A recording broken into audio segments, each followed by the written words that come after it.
Halo, selamat datang di video kami. Pada kesempatan kali ini, kami akan memberikan informasi mengenai sejarah retorika di Indonesia. Sebelum itu, perkenankan kami untuk mengenalkan diri. Kami dari kelompok 4 yang beranggotakan Kusmanto, Christina Maria, dan Gerardus Indra. Sejarah retorika di Indonesia. Informasi tentang sejarah dan perkembangan retorika di Indonesia sangatlah terbatas. Sumber dan referensi yang lengkap pun sulit ditemukan.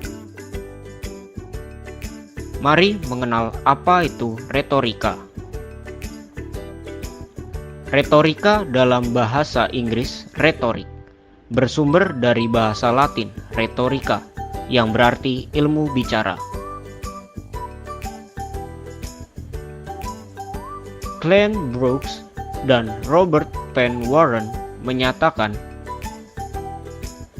bahwa retorika sebagai the art of using language effectively atau seni penggunaan bahasa secara efektif. Oleh karena itu, dari kedua definisi tersebut menunjukkan bahwa retorika merupakan cara menggunakan bahasa baik secara lisan maupun secara tulisan. Indonesia memiliki suku dan budaya yang sangat beragam. Artinya bahwa bahasa daerah yang digunakan juga sangat banyak dan bervariasi. Menurut beberapa sumber, ada sekitar 700 bahasa daerah di Indonesia yang sudah teridentifikasi.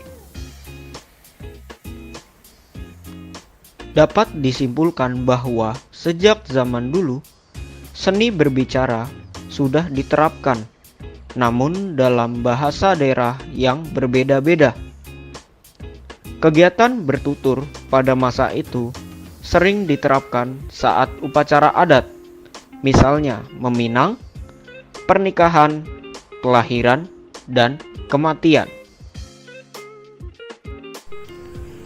Sejak masa kolonialisme, khususnya Belanda, Indonesia telah memiliki beberapa tokoh retorika yang menjadi utusan dalam perundingan mengenai suatu masalah, misal mengenai daerah kekuasaan.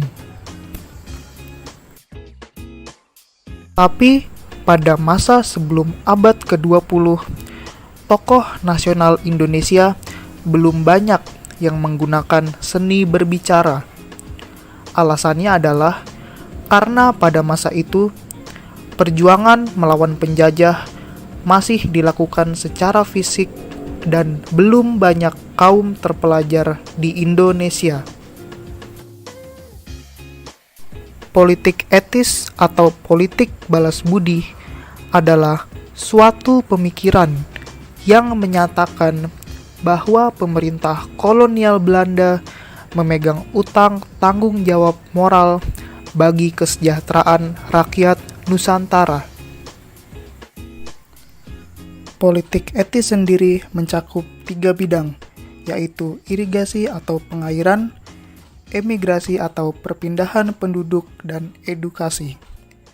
Edukasi merupakan program peningkatan mutu sumber daya manusia dan pengurangan jumlah buta huruf rakyat. Dengan adanya politik etis ini, makin banyak rakyat Indonesia yang dapat mengenyam pendidikan. Beberapa di antaranya memiliki kemampuan berbicara yang sangat baik dan menjadi orator ulung. Hal ini berdampak pada perjuangan rakyat Indonesia yang tak lagi selalu berjuang secara fisik, namun juga melalui jalur diplomasi.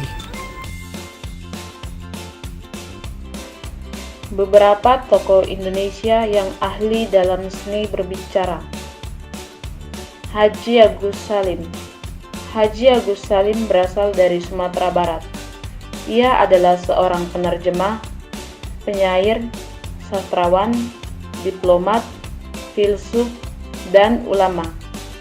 Agus Salim dikenal di kalangan cendekiawan luar negeri sebagai seorang jenius di bidang bahasa karena mampu menulis dan berbicara dalam banyak bahasa asing.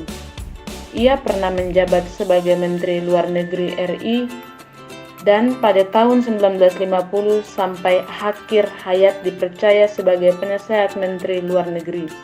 Agus Salim juga pernah menjabat sebagai Ketua Dewan Kehormatan PWI.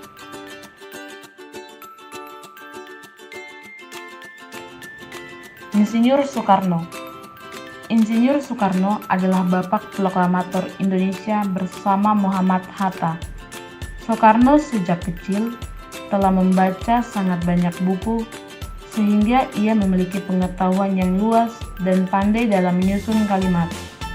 Ia mempelajari bahwa berbicara atau berpidato bukan hanya sekedar berbicara, namun juga seni bagaimana cara penyampaian pesan.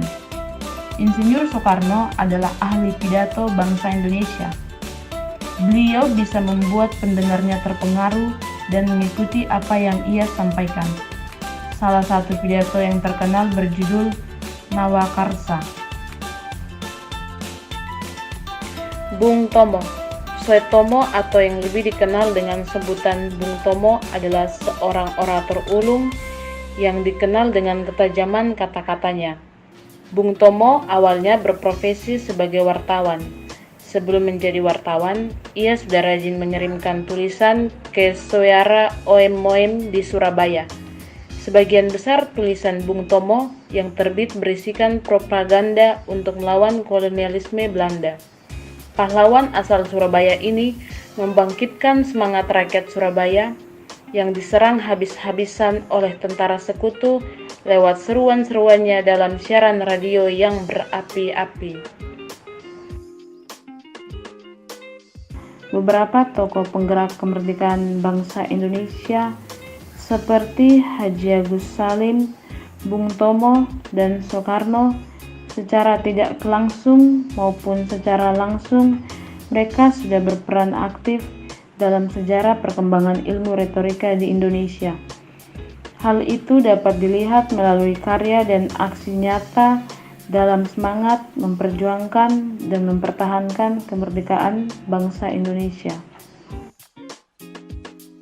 Dua jenis seni berbicara, yaitu monologika dan dialogika, juga dapat dilihat penerapannya oleh tokoh-tokoh tersebut. Praktik monologika diterapkan oleh Insinyur Soekarno dan Bung Tomo ketika berpidato untuk membakar semangat dan menumbuhkan rasa nasionalisme bangsa Indonesia. Praktik dialogika diterapkan oleh Agus Salim dan Soekarno ketika melakukan perundingan, baik perundingan dalam rangka persiapan kemerdekaan maupun perundingan dengan Belanda dalam usaha mempertahankan kemerdekaan Republik Indonesia.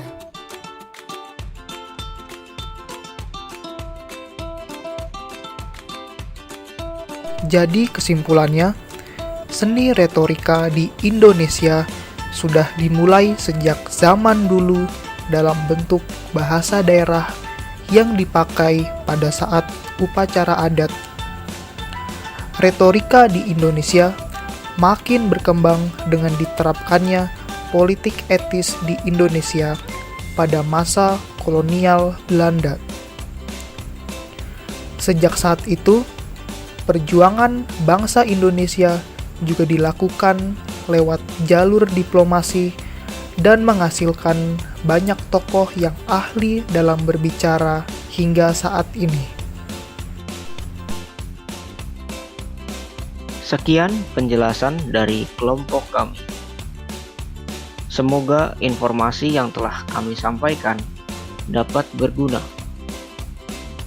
Mohon maaf jika terdapat kesalahan-kesalahan dalam ucapan kami.